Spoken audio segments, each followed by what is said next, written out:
Hello, everyone. So I see Bill, but I'll keep talking. I have just a little bit of an introduction to do, and I know there's a few guests in the audience, and our storytellers are who you see, and that's how we set it up for this evening. I should tell you who I am. My name's Tara, and I work for the Cape Breton Regional Library. I work out of the Conall Library branch in Sydney, and I've been here for quite a number of years. This evening's online storytelling program is going to highlight 3 storytellers who have all held the title of Storyteller-in-Residence for our library at one time or another. And the position of Storyteller-in-Residence came to be about 9 or 10 years ago, and it was suggested by then board member Tom Urbaniak. And it was a way to share the oral stories and the storytelling tradition that we have here on Cape Breton Island. So this evening, we are sharing this ancient tradition on a real modern technology. So I'm going to ask for your patience, please, as we go through this. And as you can see, we've decided to treat this evening's session a bit more like a performance, and that's why we have you muted, and that's why we have your videos off. But I'm really hoping that if you have some comments or questions, that you can share them in the chat room. So you can see there's hopefully a chat box on the right there of your screen, and if you have anything you want to add, please put it in there, and I'll watch that chat room and try and make sure in between stories, if there's time, I can share a question for one of the storytellers, or we can wait to the end. So maybe someone wants to does someone want to throw me a little message just to make sure that's working? Because all I really see is what I wrote in there.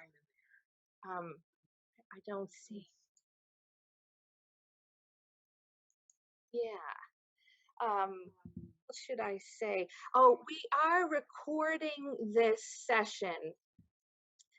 How many are watching? Okay, I see Kathy. So there's just 4 audience members and 3 storytellers, and we had a few more people sign up, but we just haven't seen them join the wait room yet, so they might be a little late.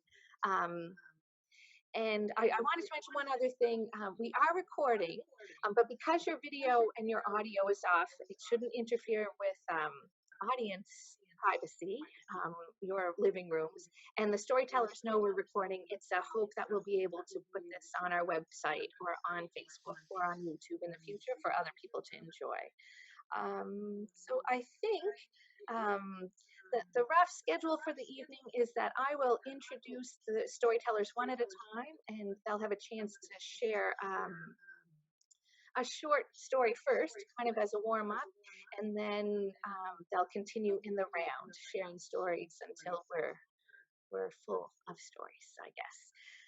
So I think I'll start by introducing Ken Chisholm.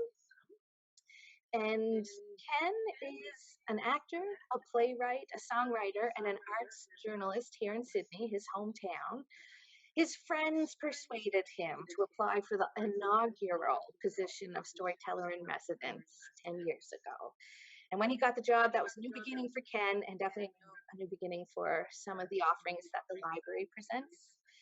Ken continues to share stories as a tour guide for the Old Sydney Society when cruise ships are able to visit us. And he writes weekly for the Cape Breton Post and music. I think that's what fills his time of late, writing and music. So Ken, I'm going to ask you to take it away. And you look like you're muted, so did I do that to you? Did I unmute yourself? Sorry, Ken, I might have done that to you. That's my fault. Okay, you're on. Okay. Thank you, Ken. I'm going to tell a brief short story, because you mentioned the tour guide thing, that I tell to all the people I take on a wicked walk downtown Sydney. And I bring them to a house next to St. Pat's Church, which is a heritage house but in private hands. And a friend of mine and his wife, after they just got married, had moved into that house.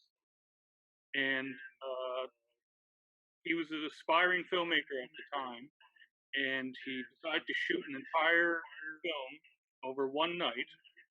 And he asked all of his slacker actor friends to be a part of it. And he chose the one night of the year that he knew we were all available, Valentine's Day night, because he knew we'd have no social engagement on Valentine's Day. So we all showed up at 7 o'clock in the evening, and we started to film the movie through the course of the night. And around 11 o'clock at night, he said, "Oh, by the way, if we were all gathered in the kitchen downstairs, if you hear what sounds like running and doors slamming going up to the second floor, don't worry, that's just the ghosts." We all kind of woke up at that point, and we asked him what happened. He said when he moved into the house, he and his wife had just gotten settled in their bed upstairs, and they could hear footsteps clomping up and down the stairs, and the doors to the other rooms on the second floor opening and slamming shut, opening and slamming shut. Now they were worried that someone had broken into the house and were going to carry off their Apple computer. So they got up and they checked the entire house from the attic to the basement, and everything was locked up tight. Nobody had gotten in, and that left them, because they were Cape Bretoners, as I always say, with the last logical inference, which it was supernatural, meaning they were invading their house. However, what that meant was they were free to go back to sleep, knowing that actual people weren't invading their house, just ghosts, which is fine. Because I always tell my cruise ship people, I said, in the north end of Sydney, if you move into a house or an apartment and you don't have a ghost, you want a discount on your rent. And I told the story for one summer, and then he moved back, and I said, "Is it all right if I tell the story?" And he said, "Oh, did you tell him the second part?" And I said, "No, I didn't." And what is the second part? He said, "Oh, I told you." And he started telling me, and I kind of remembered it, but it slipped my mind. He woke up one night, and there was this dark presence standing over him next to the bed, and he couldn't move. And it felt like there was a great weight on his chest pressing down, and he couldn't breathe. And he didn't know what to do. And I said, "Well, what did you do?" He says, "Well, I finally was able to lift one arm." And I always say to the cruise ship people, this tells you the attitude of Cape Bretoners towards the supernatural. When faced with the supernatural, what do? He said he put his arm up, whacked it in the side of the head, and said a word to something off that I can't repeat on Zoom, and it went away and never came back.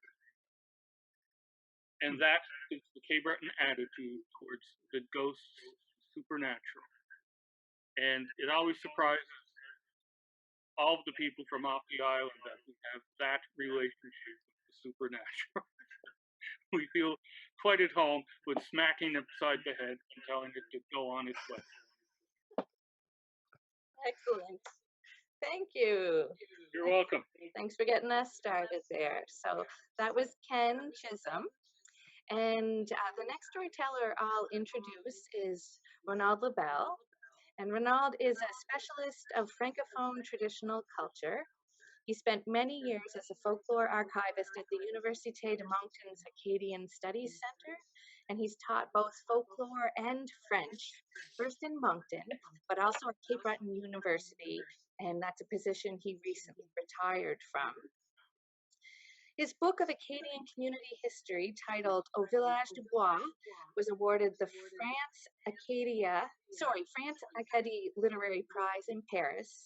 And in 2011, he curated an exhibit entitled The Art of Storytelling in Acadie at Moncton's Musée Acadien. He was Storyteller-in-Residence for 4 years following Ken. And his latest storytelling venture was online this summer. So he's no slouch to this Zoom thing, I think. And he participated in the Montreal Storytelling Festival online this summer. So Ronald, we're ready for you. Thank you, Tara. Well, my story goes back a little bit further than Ken's, because it has to do with the fortress of Louisbourg back in the 18th century. Now, down in Richmond County, where Acadians have lived for over 300 years now continuously, and where the Mi'kmaq people have lived for at least 3,000 years, oral memory goes back a long way. And there was a story circulating down there about something that had happened during the siege of Louisbourg, something that you don't find in the history books. I think it was during the first siege, probably 1745, when the New England militia groups had come up to attack the fortress. These people were from the New England Puritan culture. They were strongly anti-Catholic, and they considered that Catholic priests were probably the closest you could get to the devil. So when they took over the fortress at Louisbourg, they captured a priest, and they tied up the priest, and they caught a porcupine. There were lots of porcupines in the woods everywhere. They took the quills, removed quills from the porcupine, and they tormented the priest using these quills that they would stick into the priest's body, kind of as a form of torture. Well, to have a man of the cloth tortured in that way, God above did not take kindly to it, and decided that from then on until the end of time, there would never be another porcupine on Cape Breton Island. And so that's why there are no porcupines on Cape Breton Island. And my friend, Mr. Marchand in Madame, who told me the story, he said you could take a porcupine from the mainland who lives in the same environment as Cape Breton and put him in the woods in Cape Breton. He wouldn't survive because God has decreed that there will never be another porcupine on Cape Breton Island because of what was done, this shameful act that was done to a priest in Louisbourg in the 18th century. And that story used to be told by Acadians. I'm told the Scots in Richmond County knew it as well, but it has especially been remembered by the Mi'kmaq around Chapel Island, Poetic. You go down to Poetic and ask anyone in the Mi'kmaq community there about that story, and they'll give you their own version of it. That's my little story. Ah, thank you. Wonderful. All right. So we have one last storyteller to introduce, and we'll keep on going with stories. Bill Conall is the Cape Breton Regional Library's current Storyteller-in-Residence. And I have to thank Bill because he's been very busy, and he's the one who initiated the Zoom storytelling event. So he, even when we can't meet in person, he's wanting to try and get us going and get stories told. Bill's lived all over the country. He's traveled for work. Early on, he was a road musician, and later in his career, he was traveling as a long-haul trucker. Some of his stories come from his experience, but others have just gathered around him over time. Bill is also a published author, and two of his books were shortlisted for the Stephen Leacock Medal for Humor. The Promised Land, a novel of Cape Breton, won the Leacock Medal for Humor in 2014. So it is your turn, Mr. Conall. Well, good evening and thank you. And thanks to these other two guys for joining us and sharing what they have in their vast experience. They're quite a bit older than the rest of us, I noticed. And Ronald, you mentioned porcupines, and just after we moved here, we live in St. Anne's area. We went up the mountain exploring and found not a porcupine, but the remains of a porcupine. So it must have been one that was transplanted and then struck down by the gods, I imagine. Yep. Yeah. I have a short story. I have this one from Dorothy Mark. Dorothy Mark is from Boston, but her father was from Cape Breton, from the North Shore. And every summer for most of her life, she came up to her grandfather's farm and spent most of the summer there. Her grandfather, McKay, at one time worked for Alexander Graham Bell. And one year, Bell's dog had puppies, and he gave one to McKay, and they raised the dog, and it was a good-looking animal, very clever. They trained it to climb the ladder. Well, it taught itself actually to climb the ladder to the roof. And when they emptied the ashes in the stove, the dog would take the bucket out and dump it and bring in the mail. And anyway, McKay was in the woods one day, and he ran into Mr. Bell. Well, says Bell, that's a handsome-looking dog, Mr. McKay. Yes, sir. Don't you remember that's one you gave me a couple of years ago? Really? Well, he's a good dog, isn't he?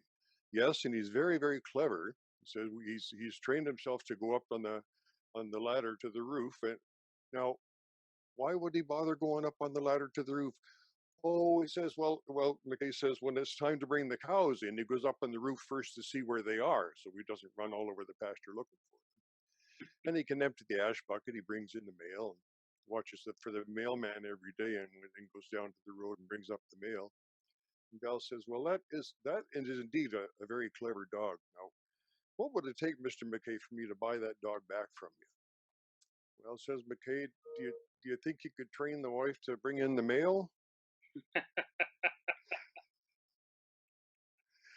And there we are. And with every laugh, a new face comes up. Yeah, and a rolling of eyes. We, the three of us, I think, have different approaches to storytelling. And I asked before we started here, can you tell me what your definition of a story might be? Would one of you like to tackle that? Ken, go. So much for democracy. The 4 years that I was storyteller, I wrestled with that question. And I wrestled with what kind of stories I wanted to tell. And I eventually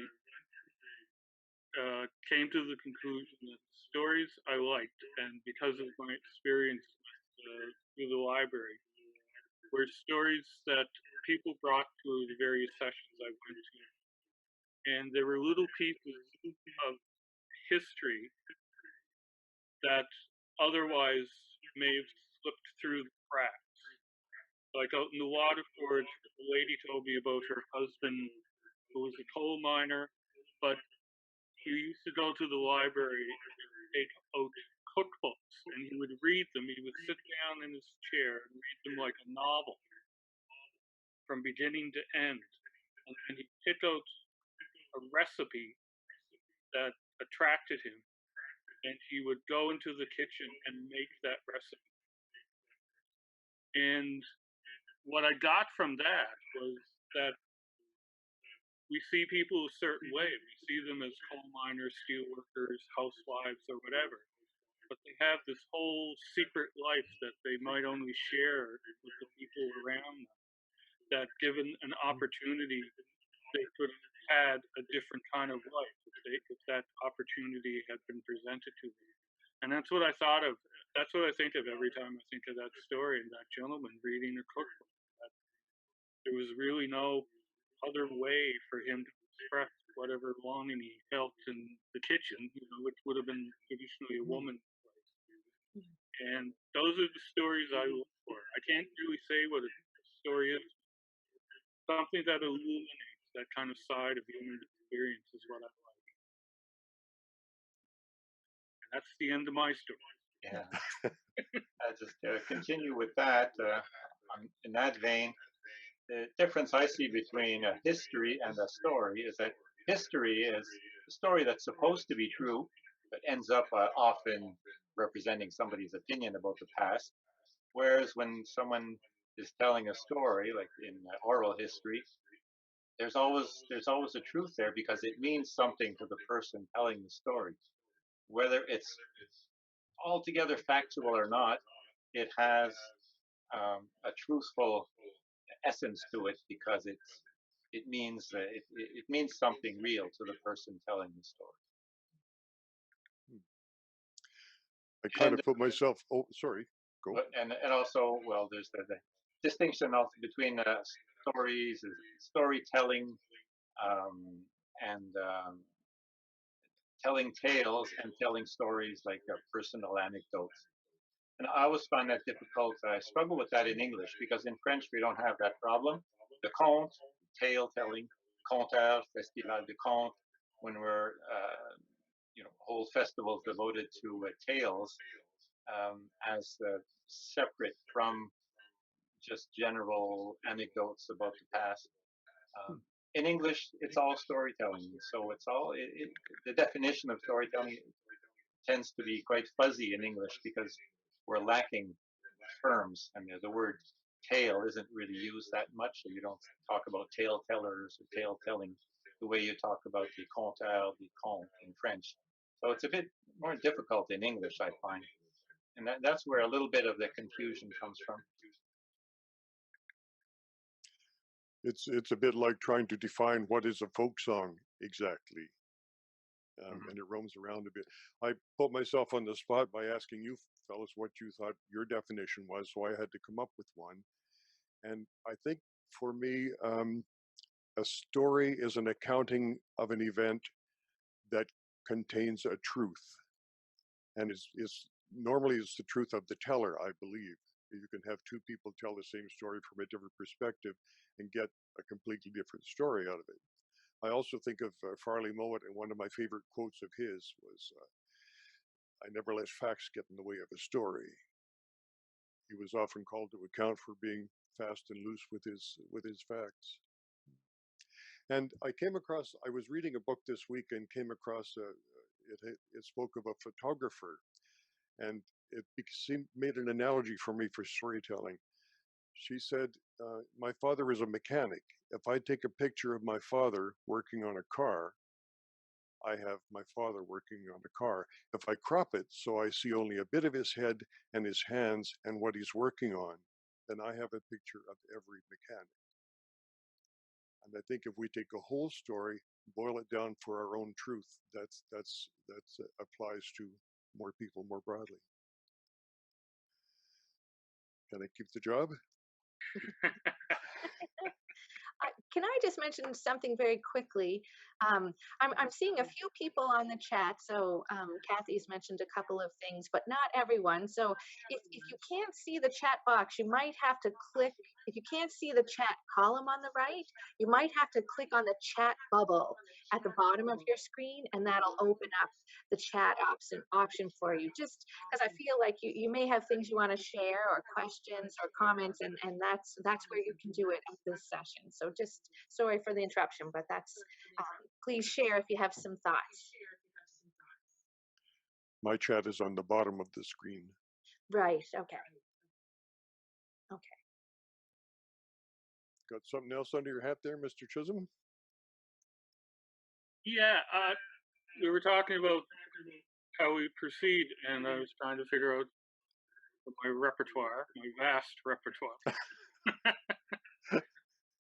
Oh, I finally decided that we're talking about personal truth. This is the story that I think got me the job way back when, and talk about on the job working. I always say that after about a year or so, because I used to open most of my sessions with this story, just as an introduction to me and storytelling, that I figured out I was telling it wrong all along, and I had to readjust the story. But talking about truth, this is a family story from my own family, and I'll tell you where I went wrong and where I fixed it. But my mother's parents were both Greek from the island of Santorini, And that's been a mystery of my life, is why they left there and came to Cape Breton.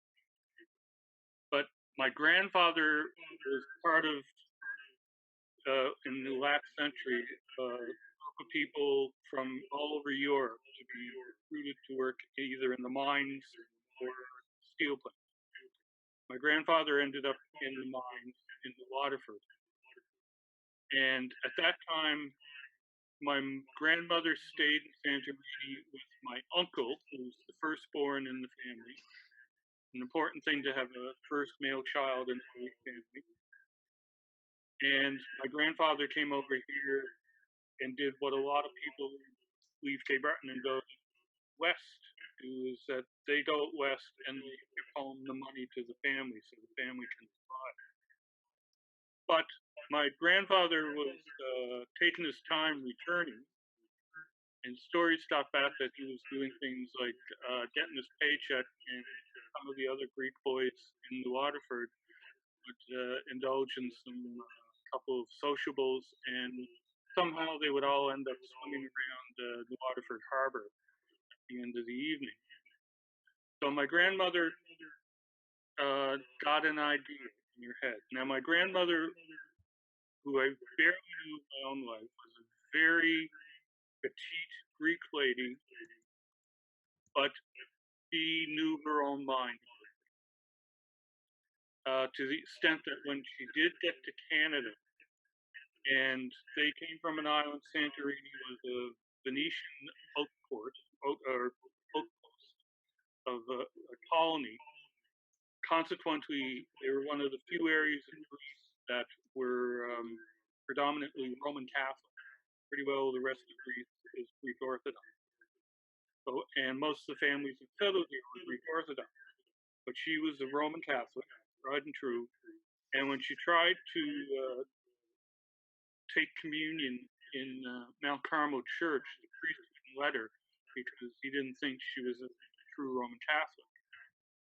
And she stood up to the priest. She brought all of the birth certificates and baptismal certificates, all the paperwork that she thoughtfully very brought over from the priest with her, and was able to raise her family as Roman Catholics. So she had decided that my grandfather had been here too long in Canada. So she told my uncle that they were going to get a picture taken of him to send to Papa in Canada, and they would dress up in their best clothes and they would go to the photographer and they'd get the picture. But she said, we want to let Papa know that we miss him a lot.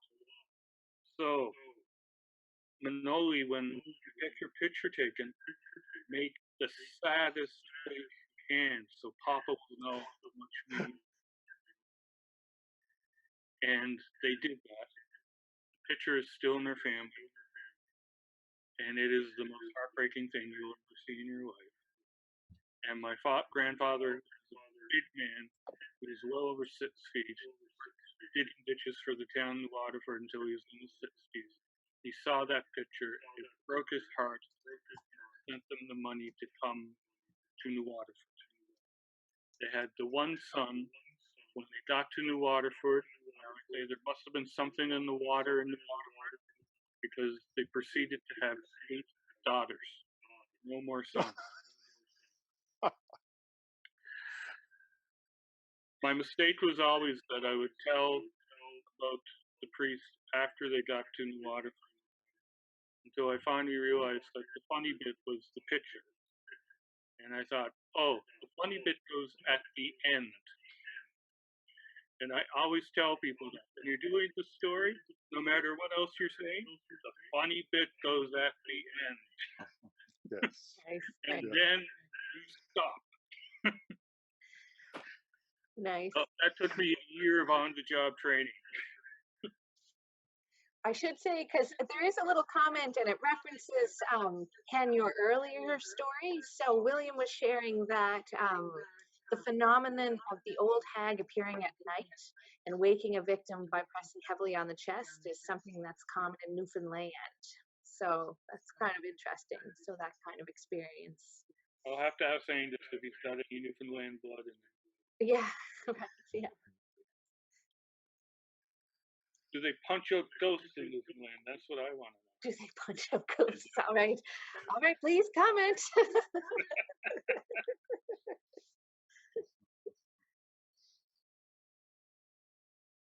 I find myself less concerned with historical stories than with anecdotes. I am attracted to humans, and that's what has always drawn me. But Ken, you've gone back for a couple of historical stories, and Ronald, I think that's where you spend most of your story time. Is it? Would that be accurate? Some of it, but I also have an interest in traditional tales, folk tales from different countries. Mm-hmm. And well, mostly from the French Canadian and Acadian tradition, but from other places too, because nobody owns a folk tale. They've been traveling around the world, and I realized that back when I worked on that exhibit in 2011, and decided to use the example of Cinderella to show how universal folk tales are. And in digging into the Cinderella tale, I found out that it was known, had been collected in at least 66 different countries in Wow. that many languages too. You want to slap us upside the head with another story? Well, yeah, but all these virtual storytelling events that have gone on since the spring, it's kind of a shame in a way that there's less personal contact between tellers and listeners, but in a way, it's helping to bring a new dimension to the transmission of stories. I sat in on a few storytelling sessions with tellers from different countries in the spring. One was, I believe, it was from West Africa, from Ghana. Storyteller that when you hear several stories, often there's one that you think, wow, I really like this one. I'd like to tell it myself. And this is a story that takes place long time ago in a distant kingdom, a fairly small kingdom. Kingdoms tended to be pretty small in those days, where people were quite happy. There was a king who was very just and fair, and he tried to rule the country in as fair a way as possible. And really, there was not much discord, and things were going quite well. The only problem was the king and queen hadn't had any children, and he was getting older, and eventually the kingdom would have to be taken over by a new king. Back then, they didn't. The queens didn't rule; it had to be a man, and didn't have any sons. So he asked his counselor what to do about that, and kings always had a wise counselor in those days. The counselor said, "You should go through your kingdom and find some young men who would seem to be good prospects, and hire them on to be part of the royal household. And eventually, one of them you'll see should prove himself to be worthy of being the next king." So that's what he did. Him and the king and queen traveled throughout the kingdom. Didn't take too long to go around the kingdom. Like I said, it wasn't very big. And they went to all the little villages, and it was announced that they were going to hire a young man to some young men to come and be part of the royal household. Well, everywhere the parents were trying to convince them that their son was really the best kid around and should really be part of the household. But they eventually chose three young men that they brought along to the palace with them. And these three young men, for the next year or two, were being introduced to how things are, how to run things in the kingdom. But the king eventually, he was getting older, and eventually he became ill, and he realized he didn't have very long to live, and he really had to choose had to find out which of the three was going to be the next king. So once again, called on the counselor, who said, bring the three young men. I'm going to give them something. I'm going to give them a kernel of corn to go and plant in their own village. And after a few months, I want them to each come back with the results of this, with the ears of corn that they will have grown from the plant, from this kernel of corn. And whoever has the best corn, the biggest, the ripest, the nicest ones, will be the next king. Well, the king found this kind of strange, but he always went along with the counselor's advice. So that's what they did. Each of the young men, and we'll call them Tom and Bill and Jack for the purpose of our story here. Tom, Bill, and Jack, they all come to see the king. The king gives them each a little sack with one kernel of corn in each sack and says, go back home to your village, plant this, and in a few months, I want you to come back with the what you've been able to grow. So they go home, and they each come back to their village, and then as soon as they arrive, their families take them to the best plot of land, the most fertilized soil to plant their kernel of corn, and they watch over them and make sure they're well watered and that the plants are weeded and everything. Except that, let's take Tom first. After a week goes by, nothing's sprouted. 10 days go by, nothing sprouted, and he goes to see his father and his family. He says, nothing's happening, this is not growing. Oh, the father says, that kernel of corn is no good. Go over to the market and get some good corn and plant it. Go on, hurry.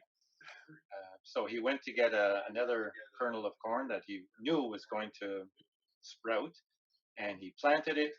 It germinated in no time, and he had a nice plant, and before long they had ears of corn growing. Same thing happens with Bill. Nothing is growing, and so he goes to his family, and his father says, oh, I've got plenty of good corn here for seed for growing here. That one's no good. Plant one of these. So he plants one of them, and he waters it, and in no time he's got a nice plant, and the ears of corn start growing. And now over in Jack's village, same thing is happening. Nothing is growing, and the family's all huddled together, wondering what to do. And they're all telling him, "You got to hurry up and plant something else. Get a good grain of corn to plant." But who comes by but his old grandmother, walking by with her cane? She comes over to Jack and she waves her cane at Jack, and she says, if you cheat, if you plant a kernel of corn that is not the one that the king gave you, and you grow ears of corn and you become the next king because of this, you will have done a dishonest act, and you will not be a good king, and you will not rule well. Don't do it. Well, Jack listened to his grandmother, and he thought that made a lot of sense. He thought, well, I guess it'll be Tom or Bill will become king, not me, because you're right. There's no point in trying to become king through dishonest means. So when the months were over, they all went back to the palace, and they're all summoned to the king's chambers, and the king is sitting with the queen on one side and his counselor on the other side, and members of the court are around, and they put down a nice carpet on the ground, and they ask each of them to come up in turn. So Tom comes up, empties his sack. There's a nice bunch of ears of corn, good sized, and the king just nods, doesn't say anything, and then he says, okay, next. Bill comes up and he empties his sack, and he had some ears of corn that were even yellower, brighter, and bigger than Tom's. He was quite proud of that. King just nodded again and didn't say anything. And then it was Jack's turn. Jack came up empty-handed, said, I'm sorry, Your Highness, but I don't have anything to give you, because the kernel of corn that I was given, it just didn't germinate. So I don't have anything.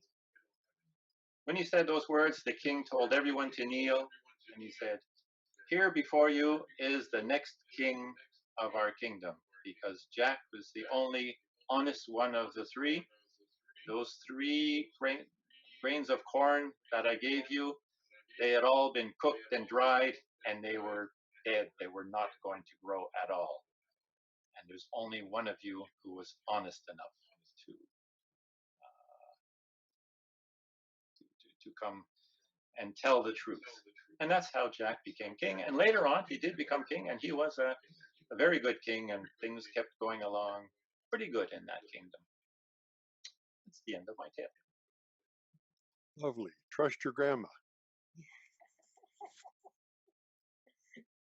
Well, thanks, Ronald. I do anecdotes, I guess, more than anything else. And this is one. I was in Glace Bay at the library there, and one of the ladies told me this story about her mother. She had her first job. She was a teacher, 18 years old, and she was in not a one-room school like you'd expect in this story, but a two-room. She had grades 6, 7, and 8, and she started, of course, on the Tuesday after Labor Day, and on Thursday there was a knock on the door. She opened the classroom door, and there's this tall, good-looking young RCMP constable. "Excuse me, miss, I need to talk to one of your students, Malcolm McDonald." She called Malcolm, and he went out in the hall with the Mountie and closed the door. She could hear them speaking, but not what they were saying. Malcolm came back in and sat down, and that was that. And when the class broke for lunch, she took him aside and said, "Malcolm, what's this about with the policeman?" "Oh, nothing, miss," he said, and scampered off. And she got through the week, and in the first weekend, and started Monday okay, and that was fine. And Tuesday, again, just before lunch, there's a knock on the door, and she opens it, and it's the same tall, good-looking Mountie. And he looks a little more this time. He said, "Let me speak to Malcolm again, please."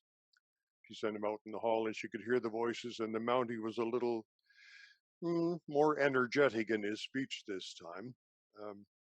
And Malcolm came back in a little bit red in the face and sat down. And when they broke for lunch, she went out to the hall and said to the Mountie, "What's going on here with young Malcolm?"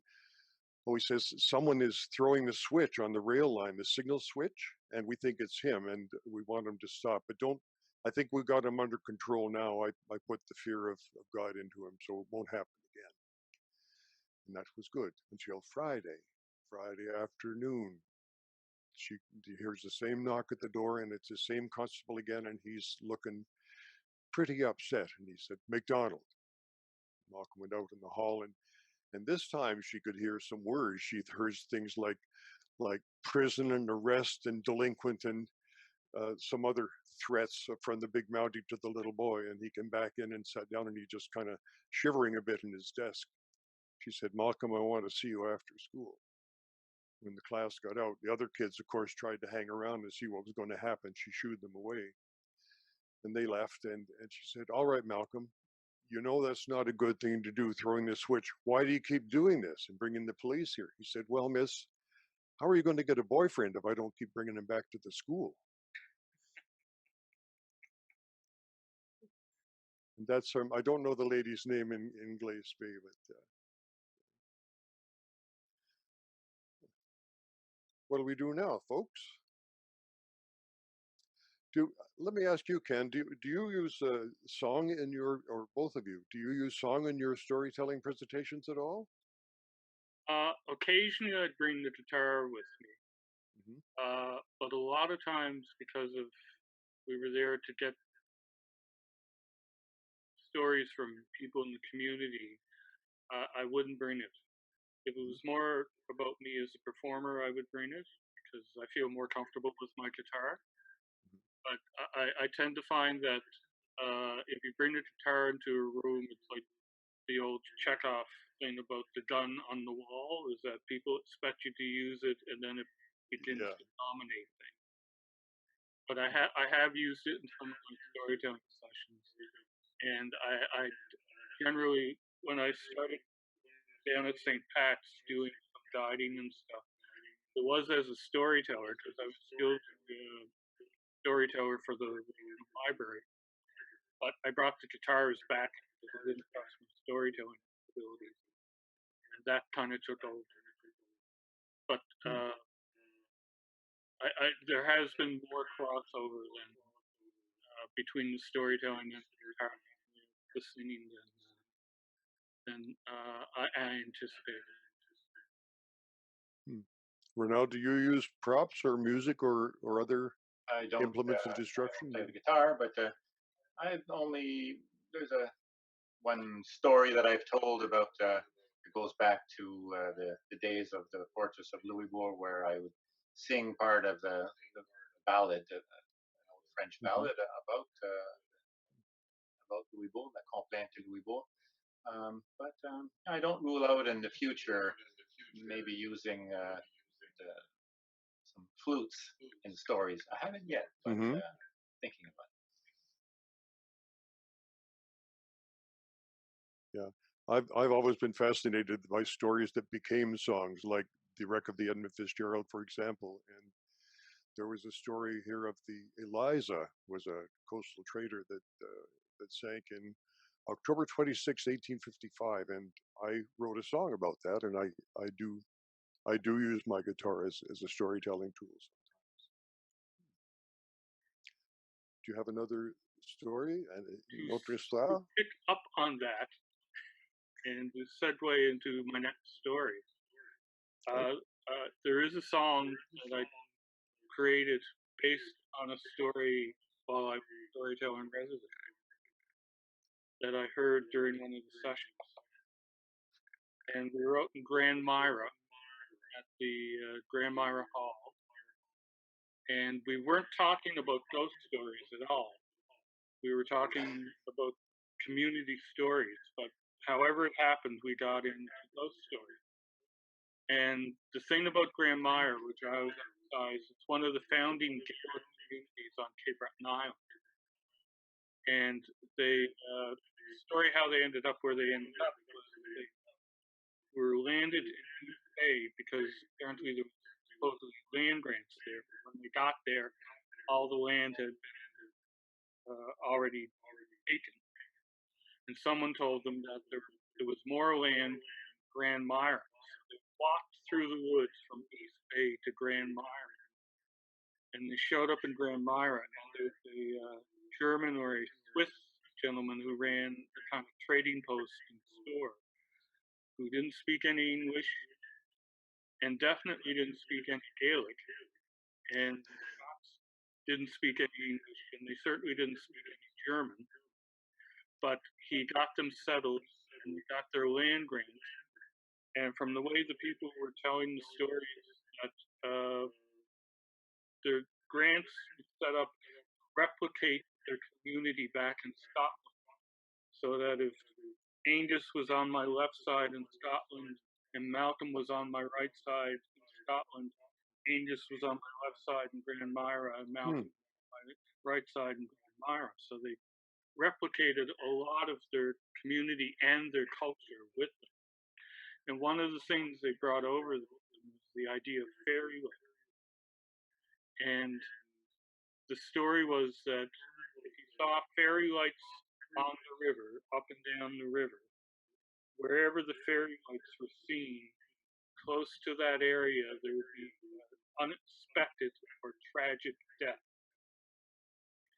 And this, as far as I know, persists to this day, but I've lived all my life in Quebec and I never heard that story.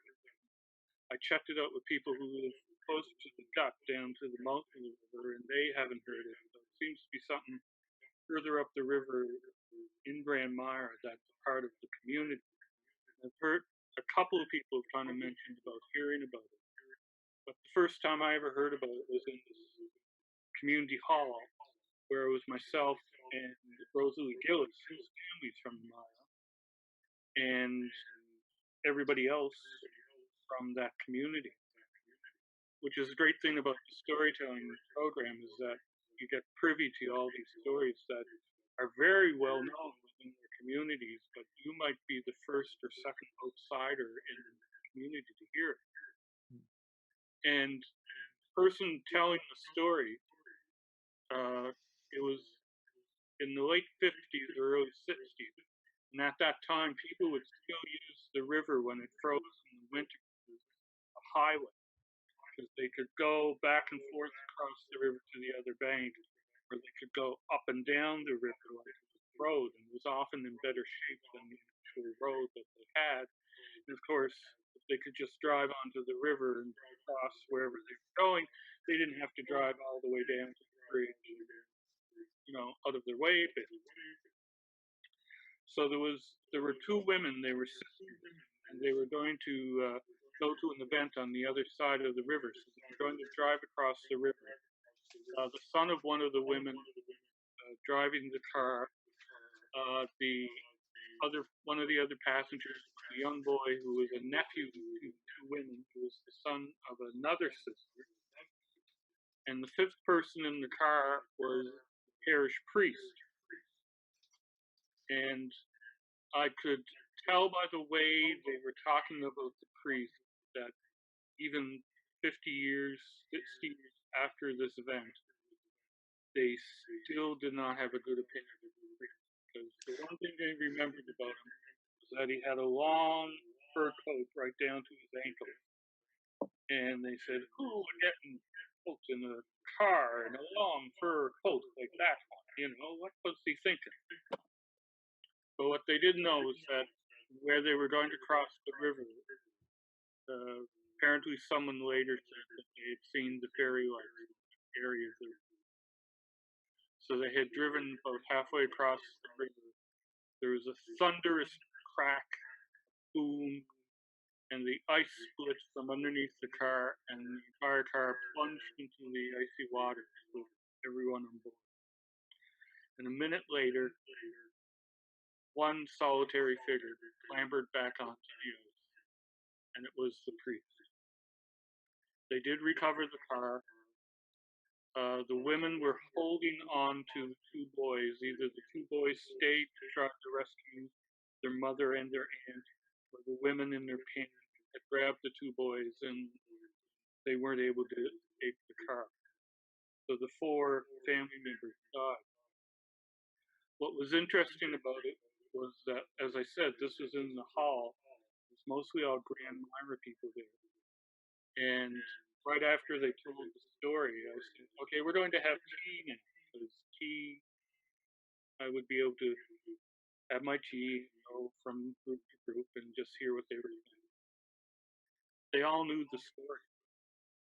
They'd all heard the story, but they'd heard it around their own kitchen table at home. So they all had this little sliver of the story. And they were all talking about how they were related to each person in the car that died. Like one could be like a cousin and maybe an uncle, because it was such a small community. So they all had all these multiple ways that they were related to everybody. And what struck me is that I tell the story now, but that's what I heard that night. That doesn't include any of the little slices that I was able to glom on to. They were so individual to each family. Trying to put them all together would have been sort of cubist montage, it would have had all pieces sticking out of it and everything. But later on, I was working on a play for the Highland Arts Theatre called Kitchen Party, and they wanted to include a ghost song, something about ghosts. And the songs they all had were ghost ships from the mainland and from around the Maritime. I thought, this is Cape Breton. We don't have a ghost song? And I said to Wesley, I heard this story. I think I can turn it into a song. Do you want to give me a shot? So I took a shot at it. And I always say, Alistair McGilvery was a guitar teacher of mine for years. Best year of guitar learning I ever had. And I always say, I probably talk about that when he brings it up in conversations. But I ended up with a song about the Myra. That's a ghost story. And I always say, you can tell the difference between Alistair's song and mine. Mine is the one with the body count. because it's talking about the people and what happened to seeing the burial. But when I'm doing the tours, I generally end with the Grand Myra story in the abbreviated form and end with the song. It's a nice way to end the tour. Like I said, put the good part at the end and then stop. But that's my story. And again, it was such a, if I can digress for 1 second before I give it back to you, it was a learning experience for me to realize that stories you hear have that truth in them, but and like Ronald says, there are versions of that truth that exist outside of the story. And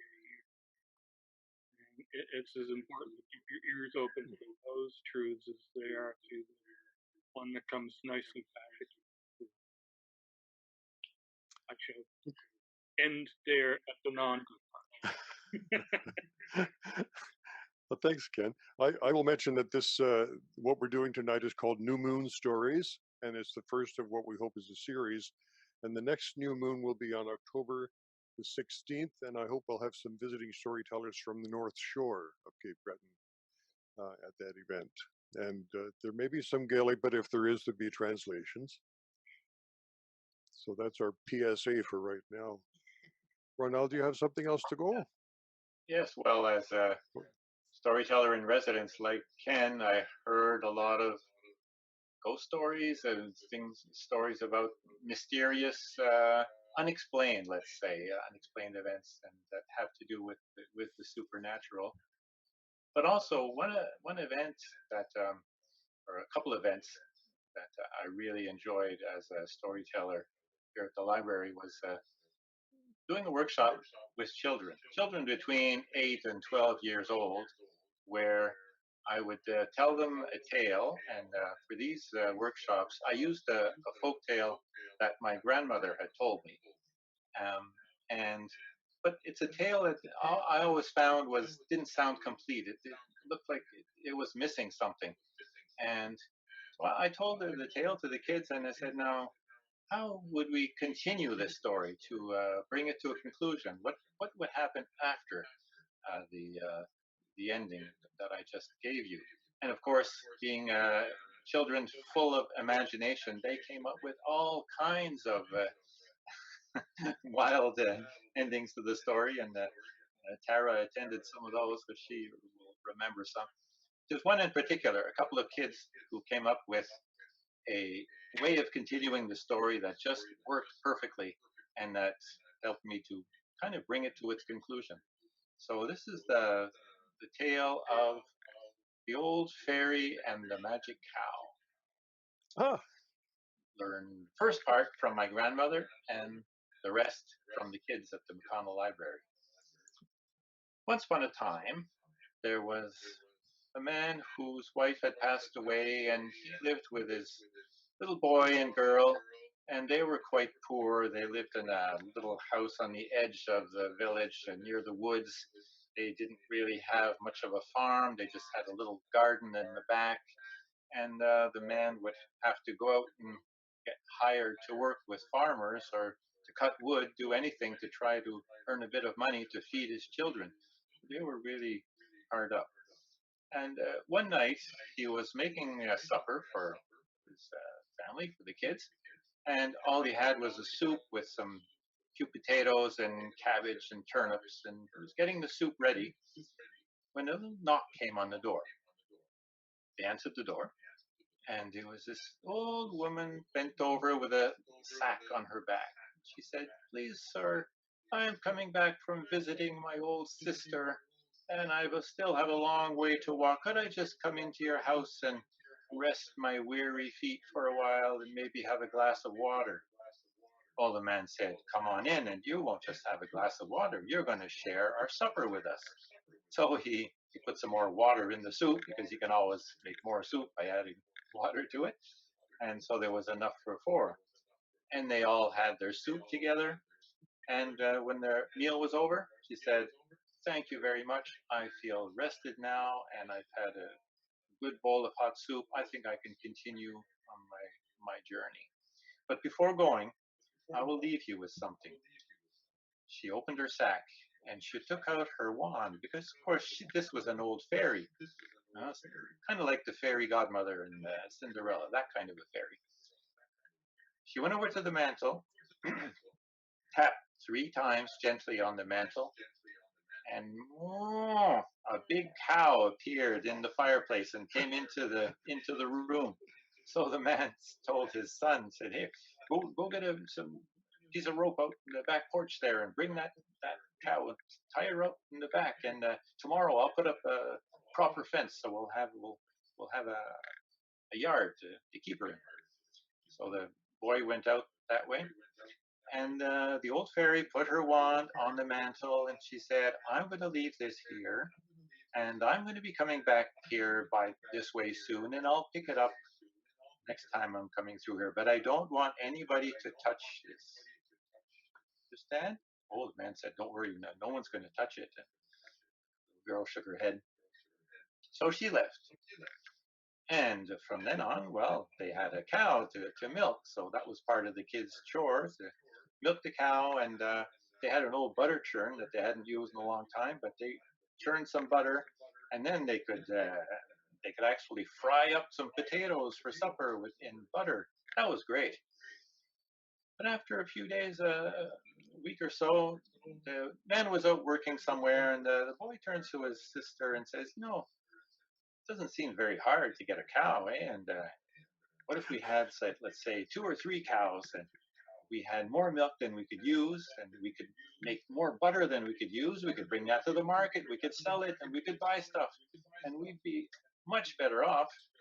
And the girl said, "No, I don't think we should do that, because remember what the fairy told us, that made us promise." And he said, "I didn't hear that. I didn't hear any promises." He went over to the mantle, and she said, "No, don't do it. Don't touch it." But it was too late. He took the wand, tapped really hard on the mantle, and roar, a big bear appeared in the fireplace, ran out, ran through the room, pushed the door open, ran to the back of the house, jumped on the cow, grabbed the cow, dragged it back into the woods to eat it. And that was the end of my grandmother's tale. Now, it just didn't seem to be a proper ending for a tale. So I tell the kids in the library now, what would you do to continue that tale? Take some paper and draw some, if you want to draw, do some drawings, or write down, or just tell each other how you would continue with this story. Well, it went in all kinds of directions. But there were a few kids who came up with an idea. The way they told it, and I've kind of used that as inspiration to finish the tale. This is what happened after. Cow's gone. The bear has taken the cow away. Boy and girl look at each other, the sister and brother, and say, "Oh no, we don't have a cow anymore. What's Daddy going to say when he comes back? He's going to be mad. What do we do now?" And the girl said, "And you did that all wrong anyway. You took the wand and you just banged on the mantle. The fairy tapped gently 3 times on the mantle, and that's how she made a cow appear." So they thought, well, maybe if we did it properly, we'd get another cow. At that point, they figured they had nothing to lose. So they took the girl took the wand, tapped 3 times gently on the mantle, and another cow appeared. It looked just like the first one, same size and everything. So they brought the cow out to the back of the house and put it in the yard and closed the gate to the fence, went back in the house. When the father came home from work, he said, "Hi kids, how did things go today?" "Oh, fine." "Anything happened?" "No, nothing special." No, he didn't notice anything. But the very next morning, who taps on the door?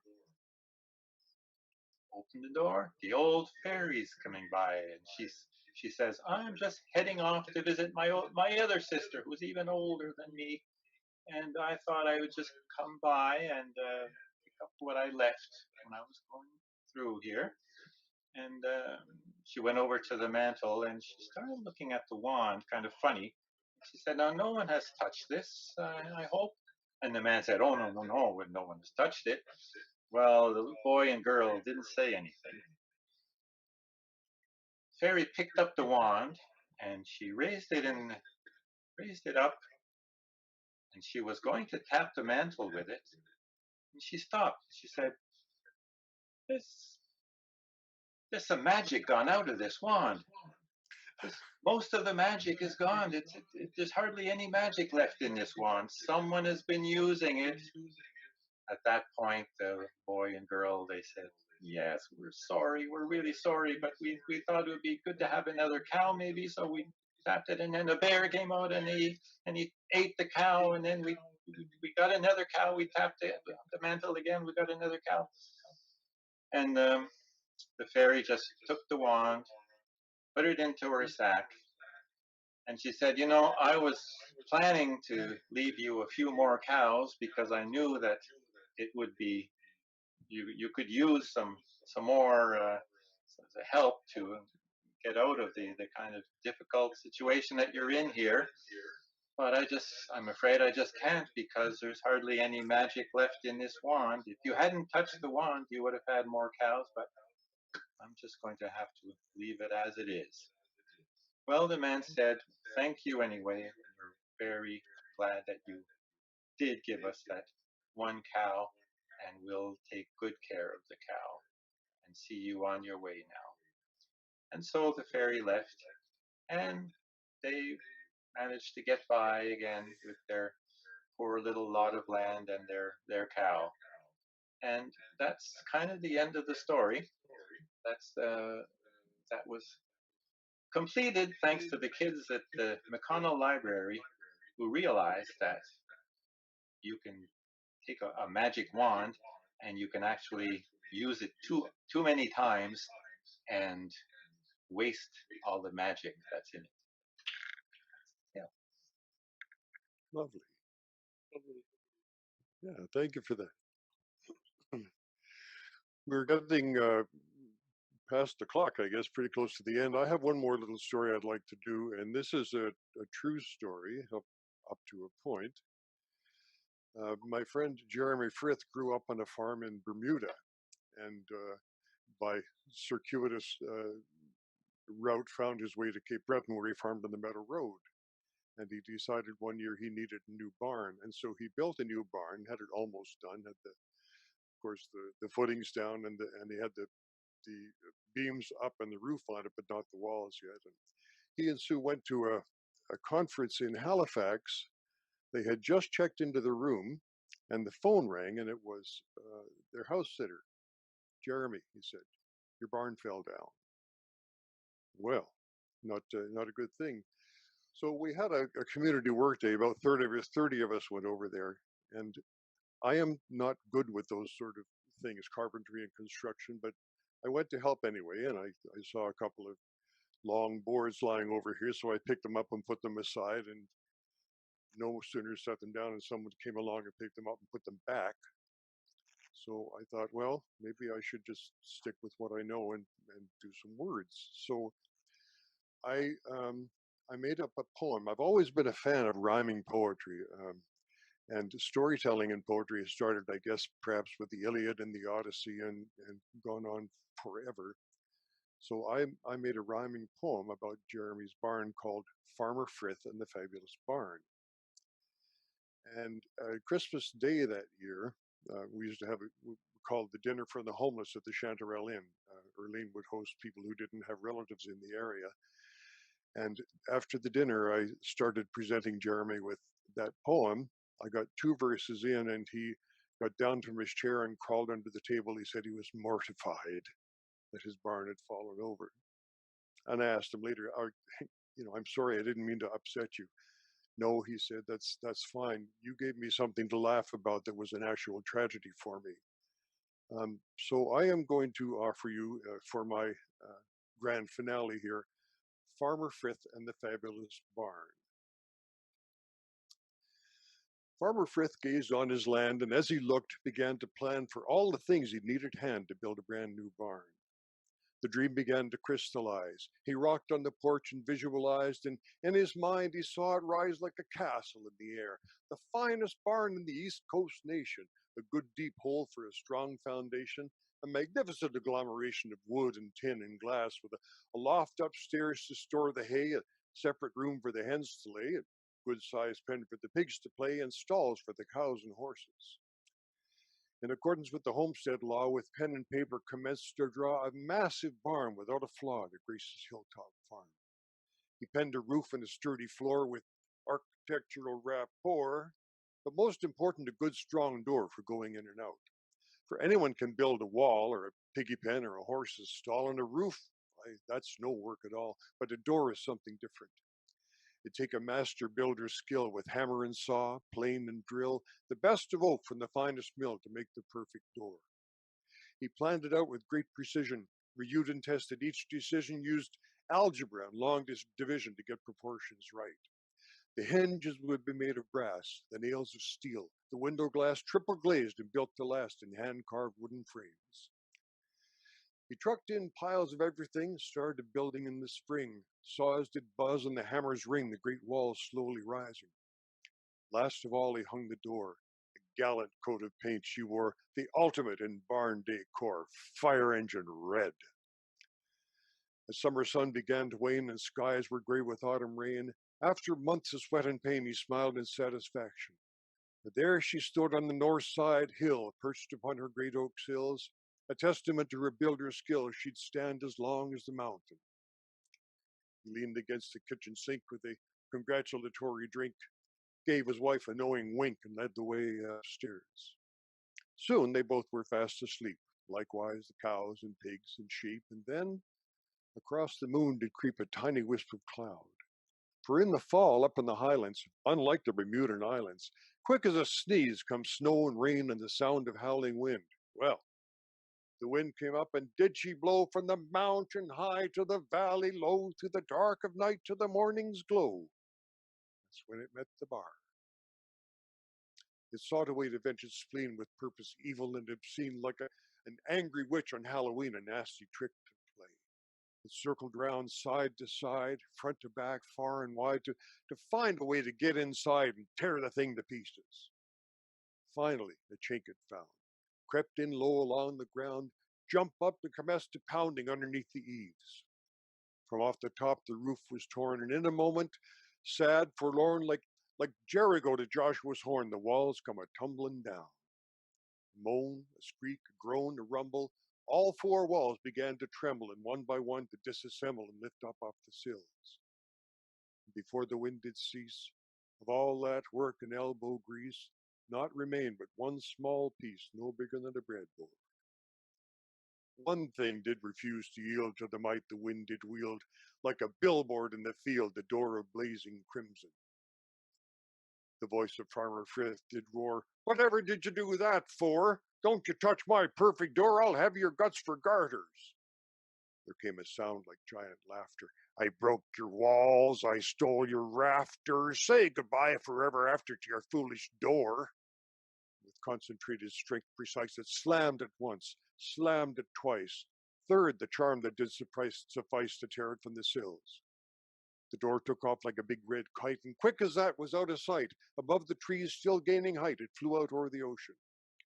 I'll tell you true, and I'm no liar, never flew a barn door higher. It landed like a lost stunt flyer on a farm in southern Wales. Grazed a hill with a mighty bump, clipped a tree and left a stump, and landed with an awful thump on Morris, the Jersey cow. The poor beast never had a chance for a funeral song or a farewell glance, like cheap champagne at a wedding dance, as flat as a blue-nosed dime. The farmer to his wife says he, "Now that's a handsome fiddly-dee. The flying door cut down yon tree and smashed our Morris cow. 'Tis an act of exploitation, what deserves some compensation. Rich bloke seeking new sensation, killed her just for fun. I would search the whole world o'er till I find the man that built that door. I'll make him pay, and that's for sure, for the murder of my cow." Well, the awful deed was not malicious, it was not cruel, nor mean, nor vicious. It happened quite against the wishes of poor old Farmer Frith. The barn that he had built in vain to save his crops from wind and rain, unable to withstand the strain of winter in Cape Breton. And all around the hilltop ground, here a pile, and there a mound, is where the hay and grain is found, covered up with tarps. Gazing o'er the frozen soil, Farmer Frith resumed his toil by morning light and midnight oil, planning next year's barn. Great. Yes. You want to ring the curtain down, Tara? Well, yeah, so it has been a lovely evening. Thank you very much, all of you. And a few participants came in a little bit late, so I will just share that we did record the storytellers and with the hope that we'd share it. So hopefully if you missed some of the stories at the beginning, you might get it on a recording on our website, the library's website, or on the library's Facebook page. So that's those two to come later. And just to share again, our storytellers this evening were Ken Chisholm, Ronald Labelle, and Bill Conall. And Bill had mentioned a little ways back too that we're hoping to do New Moon stories monthly for, well, we'll just see where it goes. So the next New Moon is October 16th. So look for more information, details to come, to be shared as we get that. We also hope, if I can interject here, we also hope that once we get a better handle on the technology, we'll be able to make it interactive, so Right. that can raise their hands and tell their own stories or applaud. You know, that's all right too, Kathy. That's right. Always Yeah, Spencer. and that's right. So some people are sharing on the sides here. So consider the applause. Can we clap? So that's what we're getting in comments. So they're clapping at you in their comment section. And Ron Kaplan and Sharon were listening. And also in Ingonish, there was a little bit of a crowd listening at the Ingonish Library. So it wasn't just Leona, there was a small book club that met, so they were listening. So thank you very much to the storytellers. And also thank you very much to the audience that joined us this evening for our first hurrah into Zoom land. It's a library with programs and such. So I thank you very much, everybody, and I look forward to doing it again.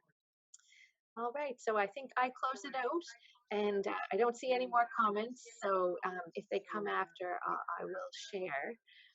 This was very enjoyable. Thank you. Nice to know that it went all the way to places like Ingonish too.